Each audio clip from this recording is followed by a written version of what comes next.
اسلام آباد پہنچے اور ود ان 3 آورز وہ بھی یہاں پہ اسلام آباد چھوڑ کے چلے گئے. دیکھیں آپ کو بھی پتہ ہے کہ کیا ہوا ہے, سب کو پتہ ہے کیا ہوا ہے.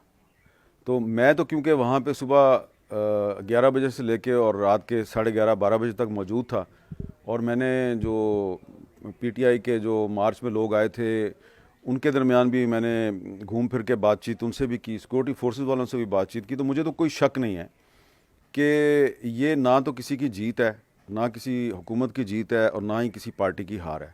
یہ اسٹیٹ آف پاکستان کی اور کانسٹیٹیوشن آف پاکستان کی بہت بڑی شکست ہے, فیلئر ہے. اس لیے کہ آپ یہ دیکھیں کہ جو 26 نومبر کا دن ہے, اس دن تحریک انصاف والے جو ہیں وہ بڑی آسانی کے ساتھ تمام رکاوٹیں عبور کر کے اسلام آباد میں داخل ہو گئے. ٹھیک ہے جی.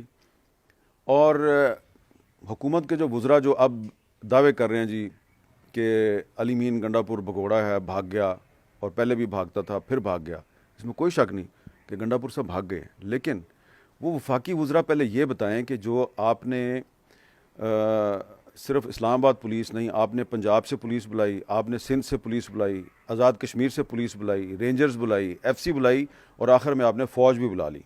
اور اسلام آباد جو ہے اس کو آپ نے کنٹینرز کے ساتھ بھر دیا, سارے راستے آپ کے بند تھے. اور کچھ جگہوں پر تو ایسا لگتا تھا کہ 300 400 جو سیکورٹی فورسز کے جوان ہیں وہ دیواریں بنا کے کھڑے تھے. تو پی ٹی آئی والے اندر کیسے آ گئے؟ اور ایگزیکٹ 26 نومبر کو دوپہر 1 بجے پی ٹی آئی والے جو ہیں انہوں نے ڈی چوک پہ قبضہ کر لیا تھا, اور اس وقت میں وہاں موجود تھا, میرے سامنے سب کچھ ہوا, اور میں نے خود دیکھا.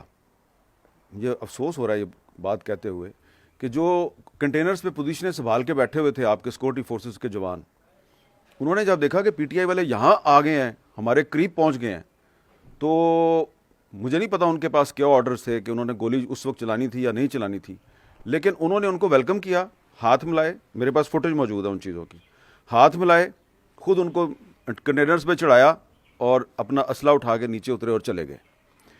اب وہاں سے ایک کہانی شروع ہوتی ہے کہ پی ٹی آئی والے جو ہیں انہوں نے اس کے بعد اپنے لیڈرشپ کو کہا جی کہ ہم نے ٹیک اوور کر لیا ڈی چوک کو, آپ بھی ادھر آ جائیں. لیڈرشپ جو ہے وہ چائنا چوک میں اس نے بریک لگا دی اور اس نے کہا جی کہ ابھی ہم نے آگے نہیں آنا. تو ہم بھی یہ سمجھنے کی کوشش کر رہے تھے کہ اب کیا ہوگا. تو میں بھی جو ہے وہ پیدل چلتا ہوا, کیونکہ گاڑی پہ تو جا نہیں سکتے تھے, راستے بند تھے.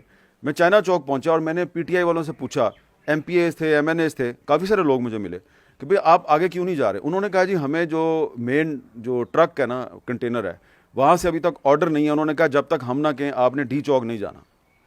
میں نے کہا جو ڈی چوک میں یہ سینکڑوں لوگ پہنچ گئے ہیں وہ کون ہیں؟ انہوں نے کہا جی یہ کوئی ایڈوانس پارٹی ہے, ہمیں اس کے بارے میں نہیں پتہ.